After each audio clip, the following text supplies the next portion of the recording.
9টা বাজে, মানে বসে বসে একটু ফোনই ঘাঁটছিলাম। রান্নাঘরটা জাস্ট পরিষ্কার করলাম। মাসি আজকে মনে কাজে আসবে না, কারণ কালকে আমাদের ওখানে পুজো ছিল, তো মাসি উপোস থাকে, গন্ডি গন্ডি কাটে, কারণ ওই বাড়িতে মাসি কাজ করতে, তাই জন্য এখানেও মাসি আসে। মনে হয় আর কাজে আসবে না, এবার সব কাজ আমাকে একা একা করতে হবে। তারপর আজকে আবার নীলের বাতি, আবার পুজো করতে হবে, অনেক কাজ পড়ে আছে। বাসন অল্প আছে, যেহেতু রাতে বাড়ি এসেছি, কিন্তু ঘরদোর মোছা, ঝাঁট দেওয়া, অল্প কিছু কাচাকুচি আছে। তারপরে এই যে এখনও বাসি বিছানা পড়ে আছে, তোলা হয়নি, মানে বাবুকে স্কুলে পাঠিয়ে আমি একটু শুয়েই ছিলাম। শরীরটা একদমই ভালো যাচ্ছে না কিছুদিন ধরে। চলো তাহলে কাজকর্মগুলো তাড়াতাড়ি করে নিয়ে তারপর স্নান পান করে পুজো করে তারপর আবার আসবো। গুড মর্নিং সবাইকে। আজকে থেকে বাবু স্কুল যাচ্ছে, এটা ফুল ড্রেস, বাবুর স্কুলের ইউনিফর্ম। এই যে বাবুর নতুন ব্যাগ, তারপরে টিফিন বক্সটা দেখা। হ্যাঁ টিফিন বক্স না, ঢুকে দাও, এমনি লেট হয়ে গেছে। এই যে ওয়াটার বোতল, সব কিছু নতুন। প্রথমদিন ক্লাসে যাবে, ঠিক আছে, সবার সাথে ভালোভাবে, একদম কারোর সাথে কিছু অন্যায় নাই, ঠিক আছে। যা যা স্কুলে করাবে সব কিছু তো লিখে নিয়ে আসবে, ঠিক আছে। আজকে অনেক নতুন ফ্রেন্ড হবে তো, ফার্স্ট দিন ক্লাসে। চলো লেট হয়ে গেছে এমনি।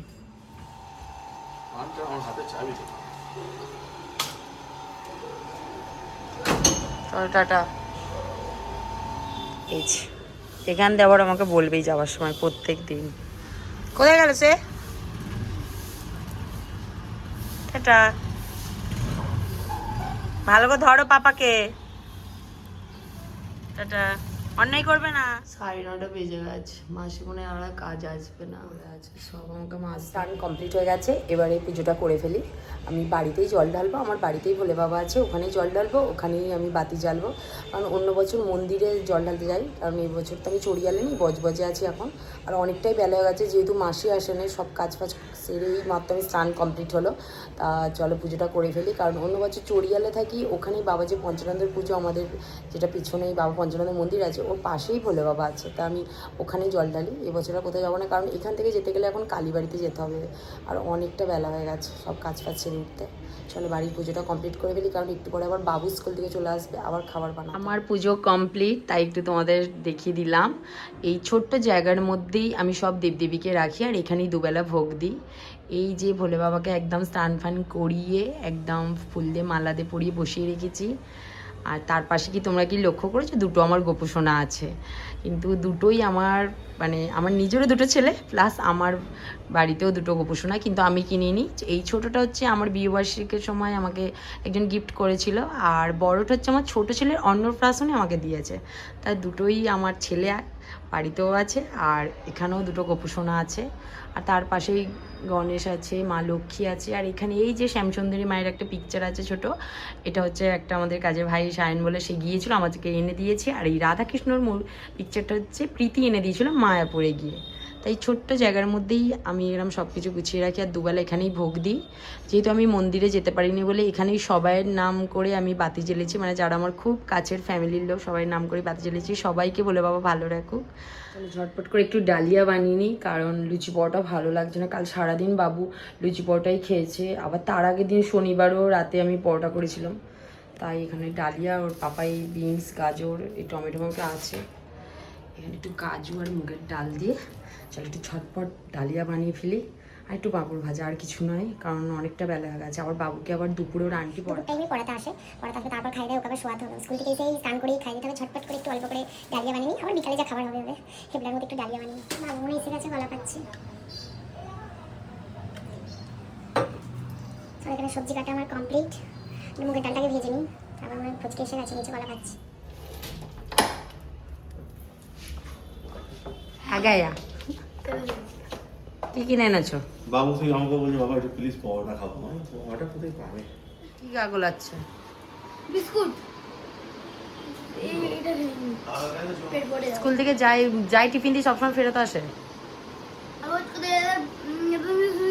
এই যে আসার সময় আমি খাবার কিনে নিয়ে এসেছি। ডোনাট কিনেছি, ডোনাট।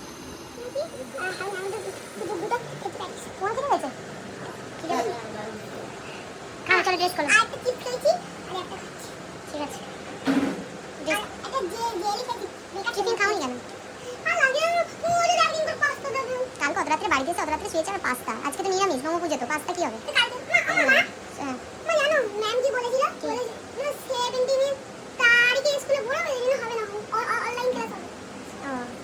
আমি গোটা চলে যাই সেটা জানো, প্রত্যেক বছরই তো হয় এই সময় গরমের ছুটিতে। হাত পা ধোয়নি, ড্রেস খুলে আগে খেতে আরম্ভ করে দিয়েছে। ওটা কে ড্রেস খুলে নাও, তারপর খাবার। এটা কি ডোনাট। বাবা, এইটা বেকার, অল্প খাবো। আমি ডালিয়াটা করেছি, কিছু কাজ আমার কমপ্লিট। বাবু এই রুমেতে পড়তে বসে গেছে, আন্টি এসে গেছে পড়তে, আধ ঘন্টার বেশি হয়ে গেছে, বাবুর পড়া স্টার্ট হয়ে গেছে। আর আমার বিছানায় রেডি, আমি একটু রেস্ট নিই, কারণ ওর পাপা এখনও আসেনি, 3টে বাজতে যায়। এলে তারপর খাওয়া দাওয়া করবো। আমি পুজো করে তখন একটু জল সন্দেশ খেয়েছিলাম, তারপরে একটু আম কেটে খেয়েছিলাম। আর ও যে প্যাটিসটা এনেছে ওই প্যাটিসটাই খেয়েছে, পেট ব্যথা করছিল বলে কন্টিনিউ সেই থেকে আমি জল খাওয়াচ্ছি। তারপর স্নান ফান করে পড়তে বসে গেছে, আন্টি চলে এসেছে বলে। ওকে আর কিছু খাওয়াবো না আজকে, এমনি কেন কাল ওর নামে পুজো দেওয়া ছিল বলে ওকে ভাত খাওয়াইনি। আর একটু লুচি ফুচি ওই বাড়ি থেকে খেয়েছে না, শরীরটা মনে দেয় না। রাতে এখানে এসে একটু দুধ বিস্কুট খাইছিলাম। যাই হোক, ভিডিওটা এখানেই এন্ড করছি। আমি এখন নতুন নতুন ইউটিউব চ্যানেল, বুঝতেই পারছো ঠিকঠাক সেরকম এডিট করতে পারছি না বলে বড় ভিডিও এখন আপলোড করছি না। তা চেষ্টা করবো উইকেন্ডে অন্তত একবারও বড় ভিডিও দেবার। বাদ বাকি শর্ট ভিডিও তোমরা কিন্তু দেখে অবশ্যই জানিও যে আমার ভিডিওগুলো তোমাদের কেমন লাগছে, তাহলে আমারও মানে ভিডিও ছাড়তে একটু নিজেরও ভালো লাগবে। চলো সবাইকে গুড আফটারনুন বলে এখানেই ব্লগটা শেষ করছি। বাই।